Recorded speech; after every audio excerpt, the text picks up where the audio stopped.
নমস্কার বন্ধুরা, এই বাংলা নলেজ শোতে আপনাদেরকে স্বাগত। আজকে যে বিষয়টি নিয়ে আলোচনা করব সেটি আমাদের ভারতীয় সেনাবাহিনীর কাছে একটি বিরাট বড় কনসার্ন। আপনার স্ক্রিনে যে ফাইটার জেটটি দেখতে পাচ্ছেন সেটি হলো একটি 5th জেনারেশনের স্টেলথ ক্যাটাগরি ফাইটার জেট, এবং এটি আর কোনো দেশ নয়, ভারতের কট্টর শত্রু তুর্কি এই 5th জেনারেশনের ফাইটার জেটটি তৈরি করেছে। হ্যাঁ বন্ধুরা, আপনারা ঠিকই শুনেছেন, তুর্কি এই অত্যাধুনিক স্টেলথ ক্যাটাগরি ফাইটার জেটটি শুধু তৈরিই করেনি, তারা এই বিমানে সফল পরীক্ষাও করে ফেলেছে। আর এই খবরটি তুর্কির জন্য যতটা খুশির, আমাদের জন্য ততটাই দুঃখের, কারণ তুর্কি ভারতের একটি চরম শত্রু দেশ তো বটেই, এবং সেটি আমাদের চিরশত্রু পাকিস্তানের ঘনিষ্ঠ বন্ধু।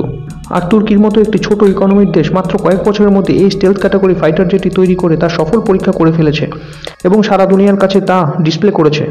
আর সেটি তাদের কাছে একটি বিরাট বড় অ্যাচিভমেন্ট, কারণ এটি কোনো যেমন তেমন ফাইটার জেট নয়, এটি একটি 5th generation stealth fighter jet.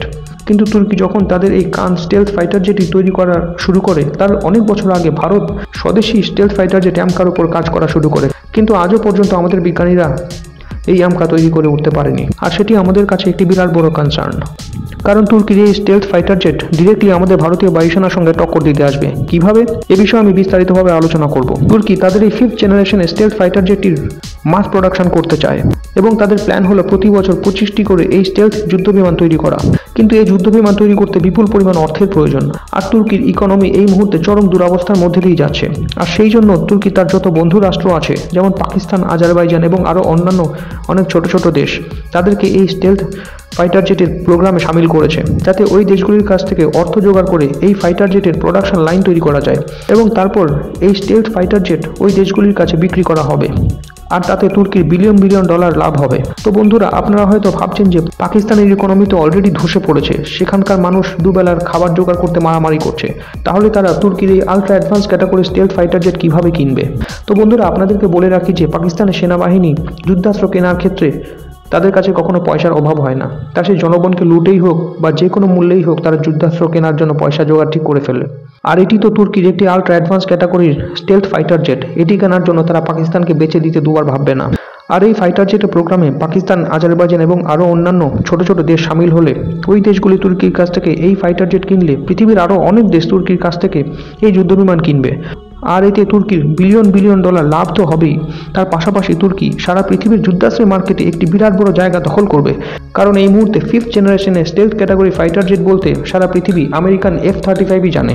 আর এই মুহূর্তে আমেরিকাই একমাত্র দেশ যেটি তাদের F-35 যুদ্ধবিমানের সাহায্যে সারা পৃথিবীতে স্টেলথ ফাইটার জেটের বাজার দখল করে রেখেছে, কারণ আমেরিকা তাদের এই F-35 যুদ্ধবিমান পৃথিবীর অনেক দেশের কাছে বিক্রি করেছে, এবং আমেরিকা ছাড়া পৃথিবীতে অন্য কোনো দেশ নেই যারা স্টেলথ ক্যাটাগরির যুদ্ধবিমান বিক্রি করে।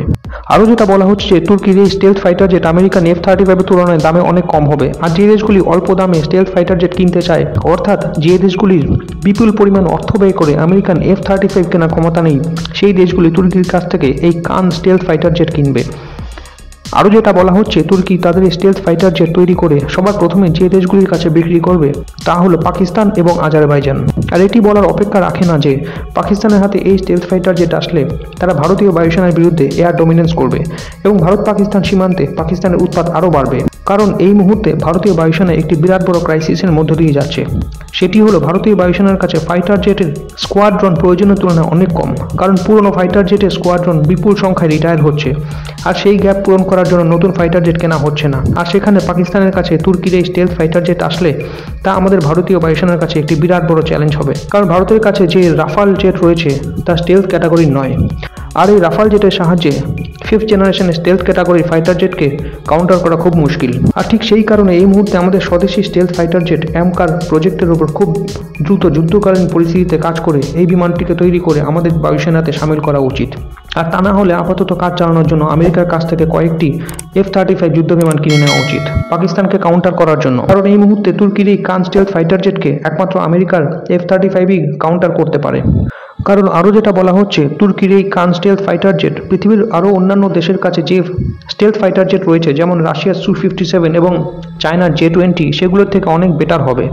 তো বন্ধুরা, এই বিষয়ে আপনাদের কি মতামত তা কমেন্ট করে জানান, এবং ভিডিওটি ভালো লাগলে লাইক করে চ্যানেলটিকে সাবস্ক্রাইব করুন। ধন্যবাদ।